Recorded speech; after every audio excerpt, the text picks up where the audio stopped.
Okay, we're live.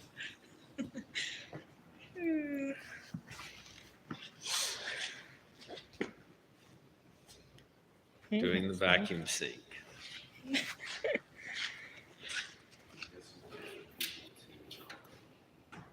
She pretty. She is pretty.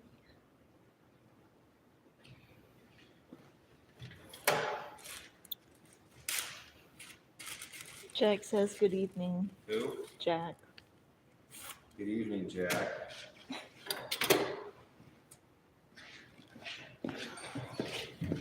She's pretty.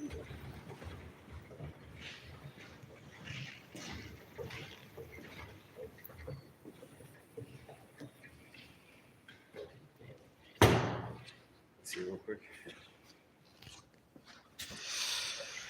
So we've got it set up for doing the vacuum sync, and I don't know if anybody else is going to show up, but I was going to wait a few moments to see if they show up to explain it. I already explained some of it in the last one. I've already got the cooling system bled out. That wasn't really anything that I could show on live stream because it was going to be time consuming, but I will explain it in a moment whenever people come in. But I've got digital vacuum sync tool set up here.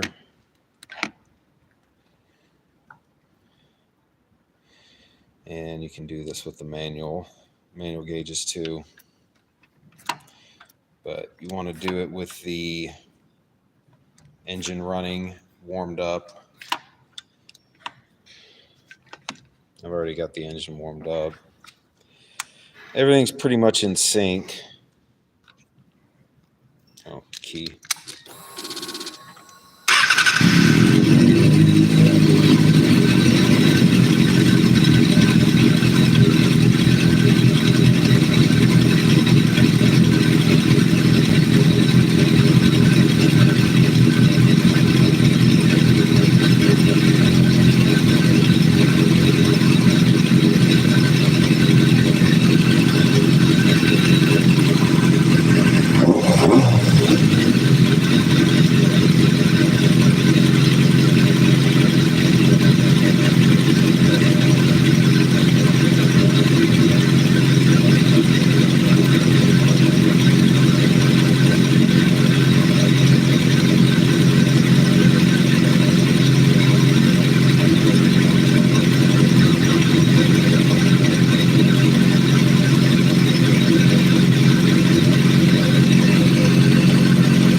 So you can kind of see how the numbers bounce around a little bit.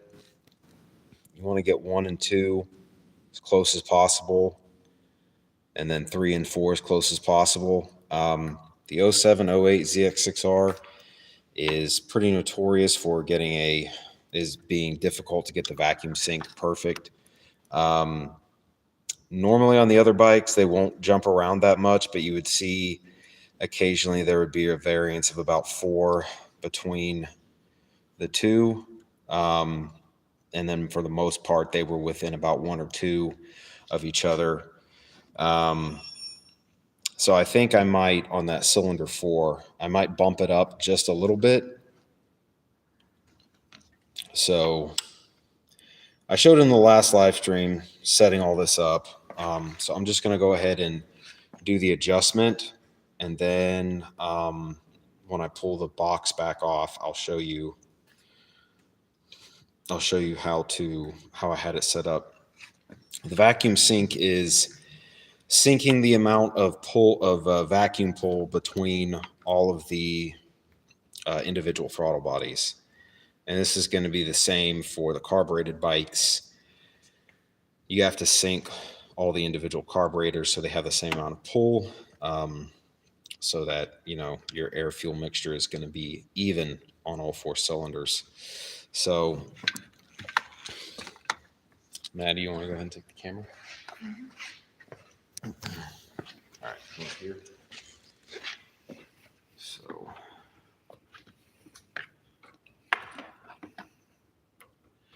Can you get a good shot of that? Does it show up? Mm-hmm. Okay. So when I take the box back off, I'm going to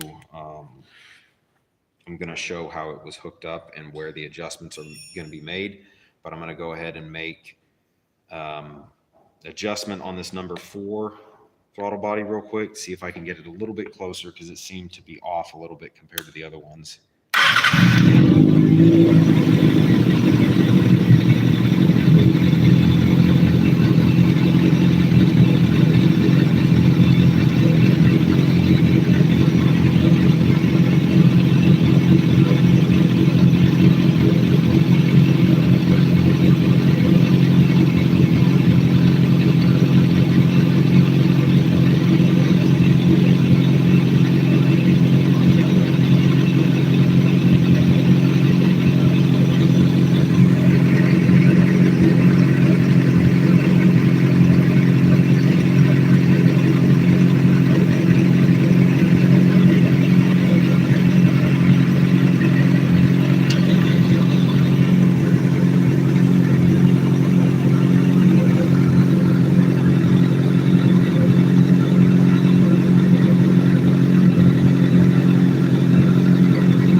What should the ideal numbers be? You just want all of the numbers to be roughly even.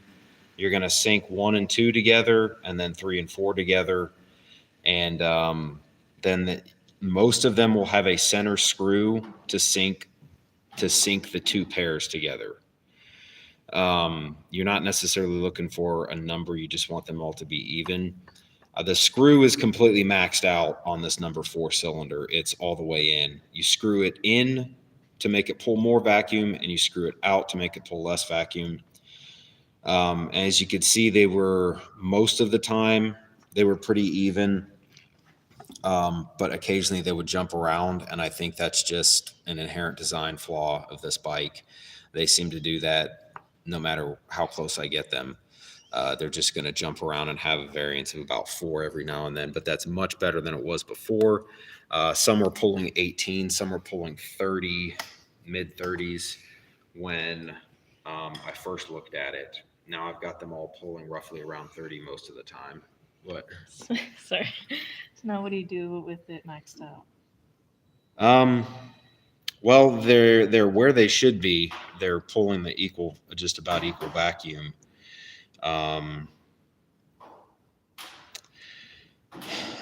So if I needed to, let's say if I needed it to pull more vacuum on that one, I would probably just pull the screw out on the number 3 to make it pull less. So let's say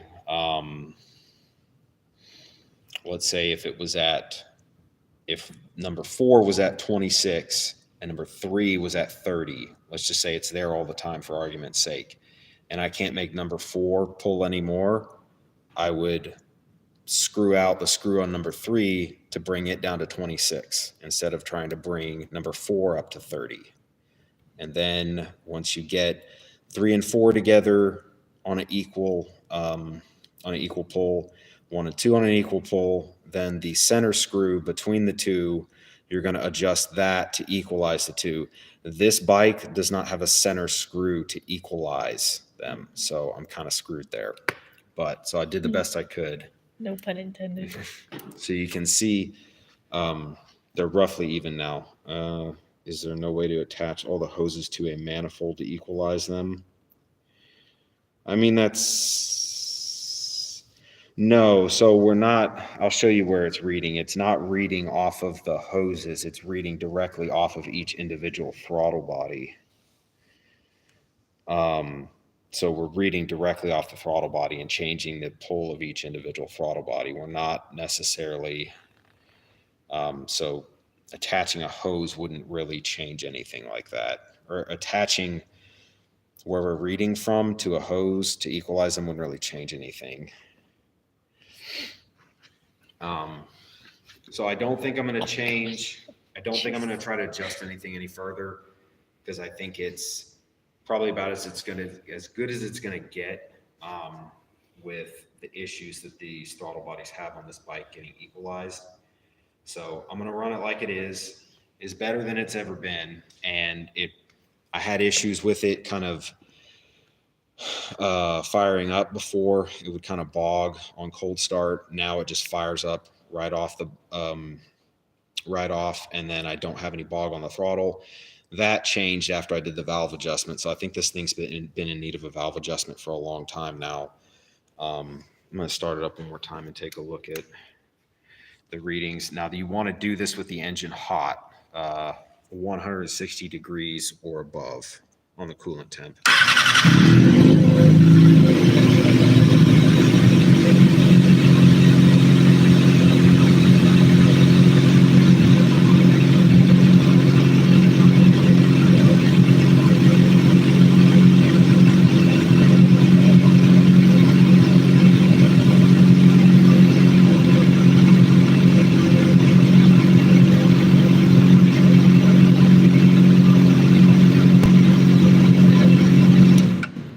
I'm going to try to bring that number 2 up just a little bit, because it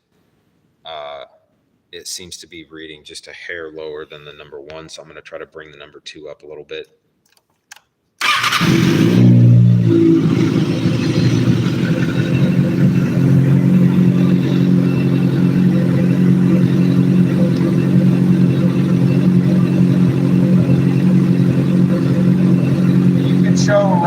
back, come around this way here.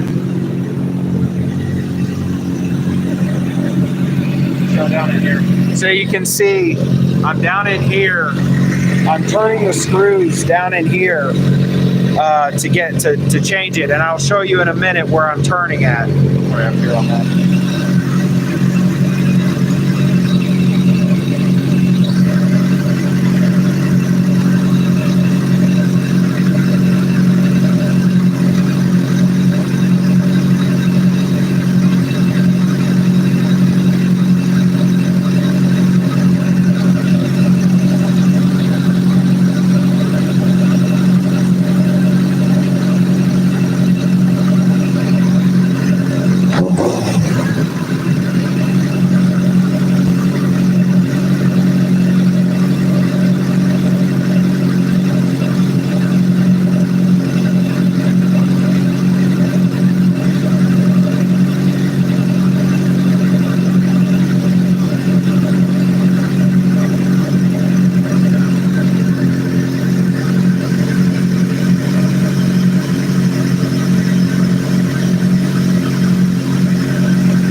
I'm going to try to bring number 3 down a little bit.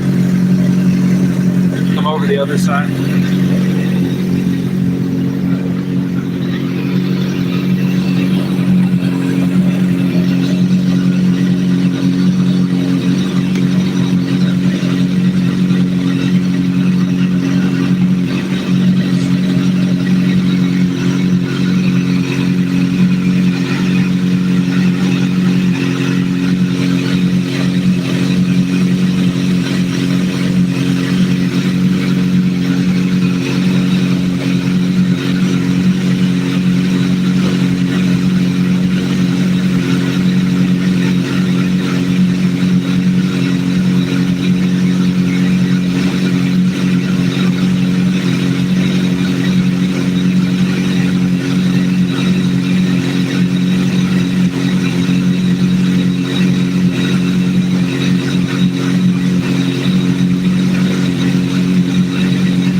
Number 3.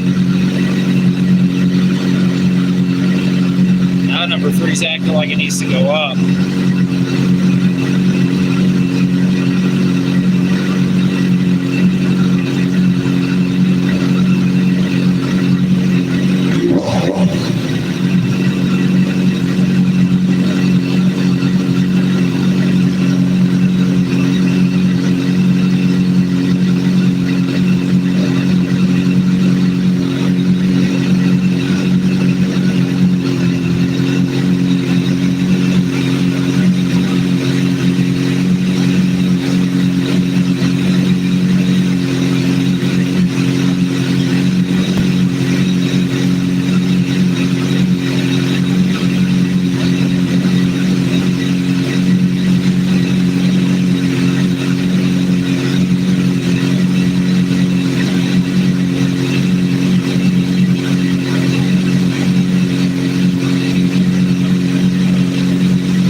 as good as it's going to get. I'm kind of obsessing over little details here at this point.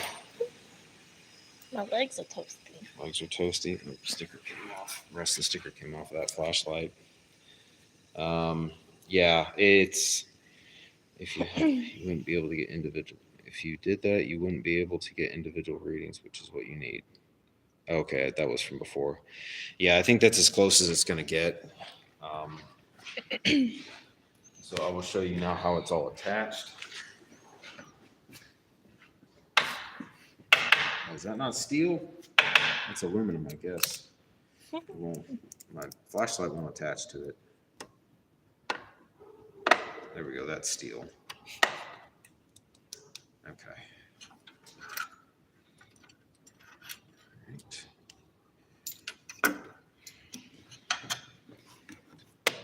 So here. And when you do this, you have to have the air box completely attached as if the bike was running, and obviously fuel tank on and all that. So I gotta pull all this stuff off anyway to take the vacuum gauges off and put the nipples back on it. So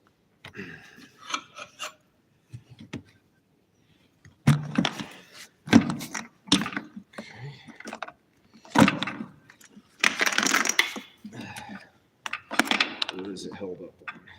Oh. No? What is it held up? It's held up on something over here. Is there something? Can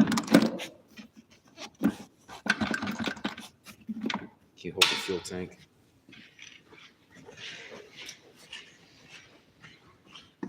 Oh, duh. The fuel line, the secondary fuel line. Let me get a rag real quick because I gotta take that loose. I'll just be here.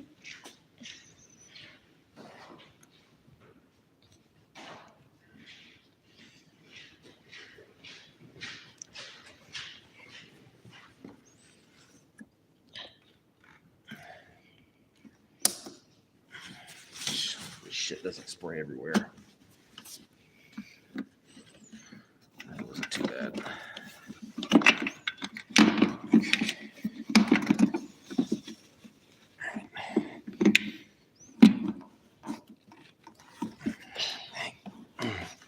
Okay. Take the air box back over here.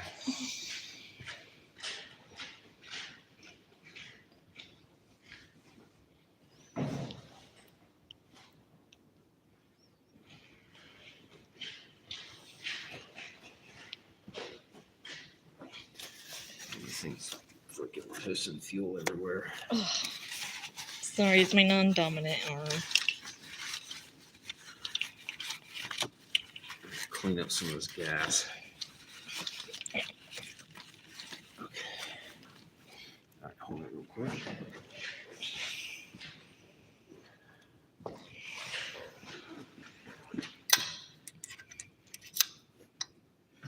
Okay, let it down. That's fine like that. All right, so now here's where everything's attached. That's the gauge.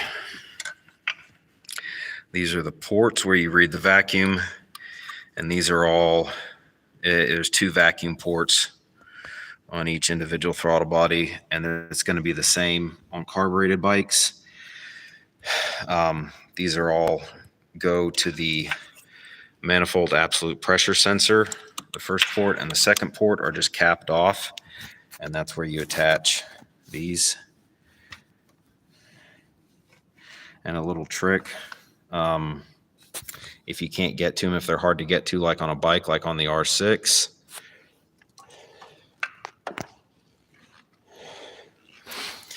just put a little bit of Vaseline here. Go ahead and hold the camera. There's all the little caps. This, and these already have Vaseline on them. They're already kind of greased up from it. If you can't get to them, if the ports are in a hard spot, put some Vaseline at the end of the cap, and then, don't drop it like I just did. But work it in and angle it in. That way, they just slide right on. And Now, the first time you take these off, you're going to have to break them loose. So what you're going to do, especially if it's an old bike, they're going to be on there. I can get the camera in there just a little bit further. They're going to be in there on there tight, so you're going to want to be careful with them. You know, get some angled pliers, several different places, kind of work them, break them loose until they'll pull off. Then once you've got them that broken loose, next time put some Vaseline on them, and they'll just slide right on a lot easier. In the same way, we're just going to put all these caps back on here. It's pretty simple.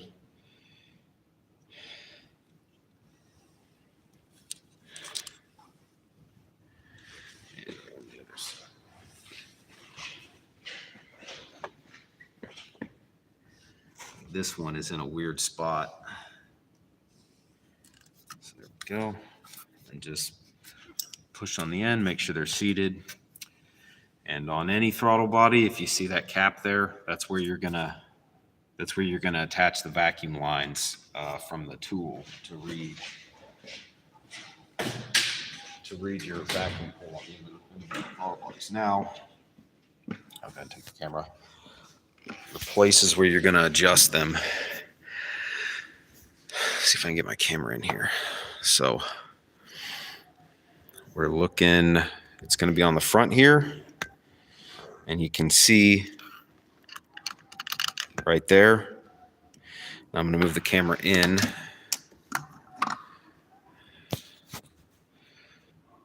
Turn my flash on here.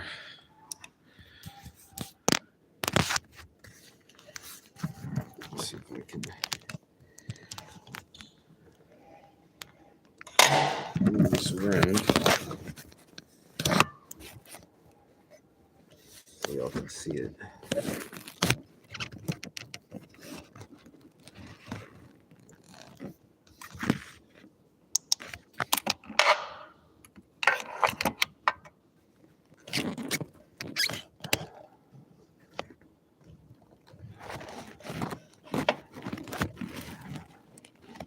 There you go.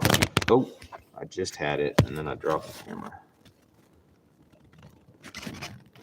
There you go. You see those two flathead brass screws?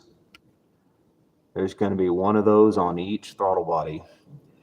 You're going to screw it out to decrease the vacuum pull, and you're going to screw it in to increase the vacuum pull. And so that one on the left is for the number 1 throttle body. That one on the right is for the number 2 throttle body.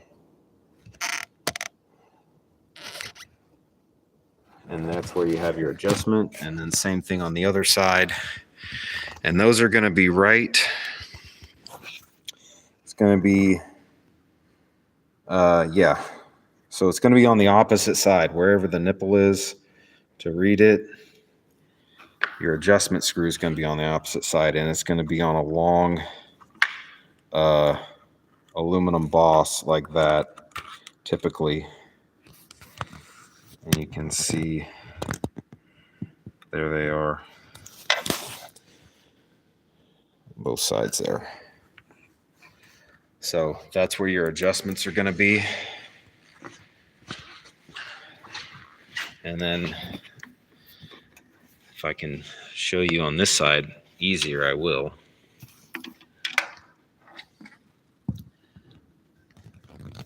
There you go. You can see them there.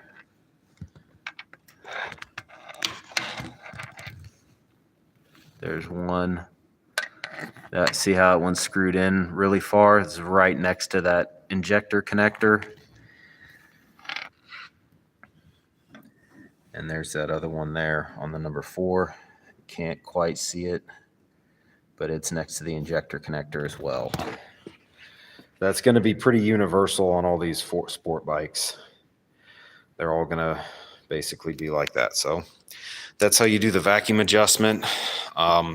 It probably sounds a lot harder than it is, but it's not. Just hook it up, move the screws till they're pulling roughly equal vacuum. And most of them should have a center screw somewhere down in there. This one doesn't, to equalize them. So if you don't have that, you kind of have to do the best you can. Now, as far as bleeding out the cooling system, I fill the cooling system up until it's all the way at the top.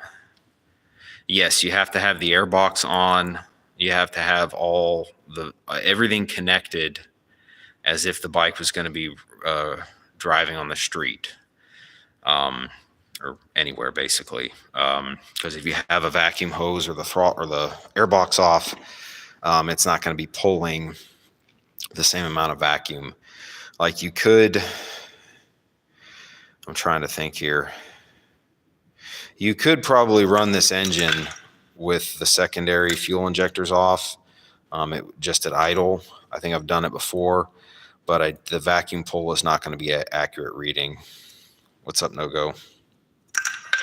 So yeah, you want to have the air box on and have everything connected as if you're going to be, as if you're about ready to go take a ride.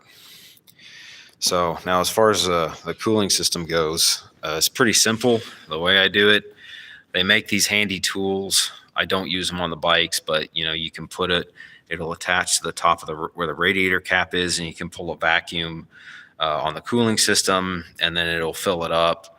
I don't have one small enough to do it on the bikes. I have it for cars. But I fill the cooling system all the way up to the top, put the cap on it, run it until it gets hot, till the radiator fans come on, and then shut it off.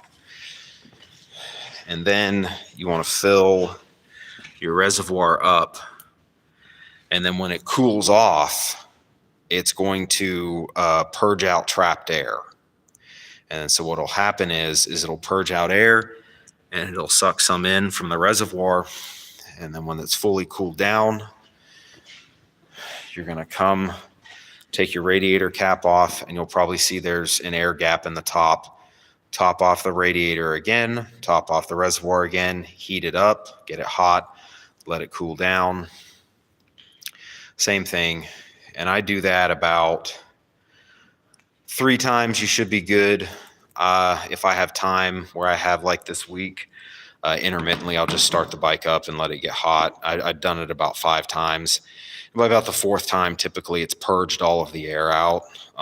This is a little bit more difficult for fully faired bikes because you got to have the fairings off usually to get to everything. So it's good to get it completely done and finished before you put the fairings back on. If it's a naked bike, you can kind of check it every now and then. But basically what you're doing is when you heat it up and cool it down, it's purging the air out. And it's not going to purge all the air out in one go. It'll do it over a course of several heat cycles. But the key is heat cycling it and then topping off the radiator and topping off the reservoir again to purge all the air out. And then once it's cooled down and you see that that the level's not going down anymore and the reservoir is not really sucking in anymore, then you're good at that point to go ahead and put your fairings back on and call it bled on the cooling system. So, I mean, we're pretty much finished up now with this. We got the valves are adjusted. We got the vacuum sink done. We've got the cooling system bled out. We just have the fairings left to put back on. So that's pretty much going to complete this live stream series for doing the valve adjustment.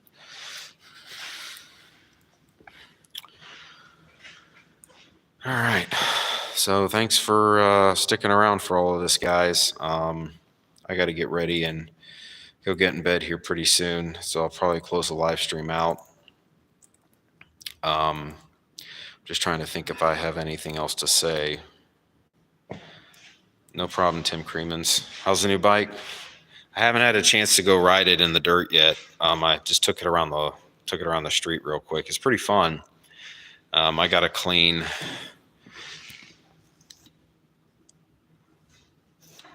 You see, I got to take the cables off and clean out the cables and clean out the throttle tube because I'm sure there's dirt all in it. There's dirt all in the clutch cable, so I got to clean the clutch cable out.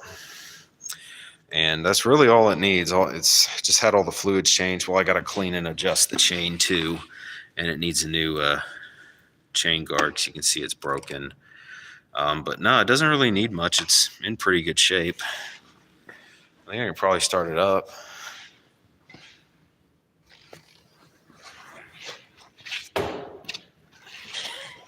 Around this way over here. I will not be doing wheelies anytime soon. I'm getting told to do wheelies on this bike. I can't even have my toes touch the ground. I don't have the clutch. I don't have the clutch on it, but I don't think I need it's in neutral. So I keep forgetting to turn the fuel off on this thing too. Fuel's already on.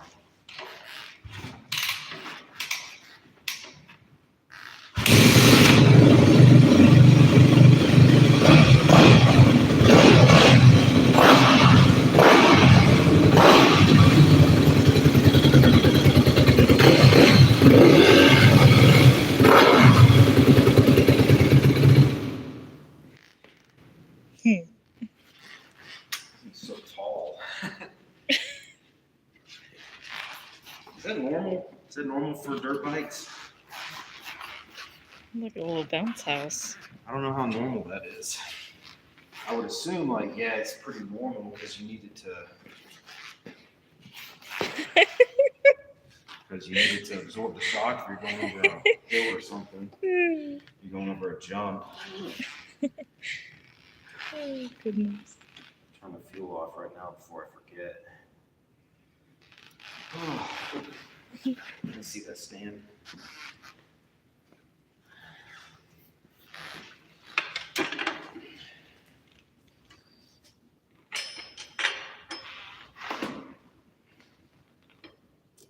I don't think I even sat on this bike yet. I don't know that you could. I You want probably to try? Mm. No, you don't want to try. Oh, Not on here, no. It has this too.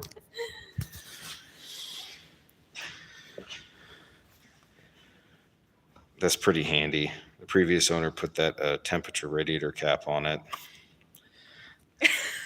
Come on, Maddie.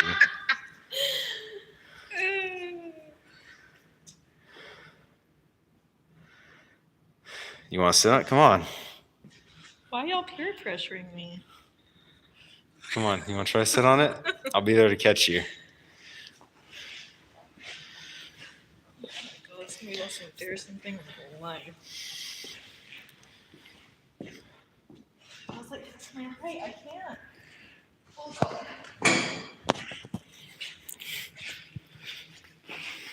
I cannot even try to get my other foot on the ground. Oh, my tippy toes over here. I am way too short. Okay. See how much of them on my tippy toes? I'm not gonna sit it. Don't think you can do it? No. Absolutely not. I'm not gonna if I do that. Can you get off? There you go. I can get off bikes really easy. Get thrown on the gravel too. Ow, that hurts my toes. Got a scrap under there, but anyway, yeah, I don't really have anything else to say. I think we're probably going to be done here now. You okay? Oh, my tippy toes. It hurts my toes. Yeah. All right, you guys. Well, anyway, thank you for watching the live streams. I appreciate it. And we're going to go. So maybe I'll do another live stream whenever I put the fairings back on, just for the sake of it. But anyway, guys, talk to you later.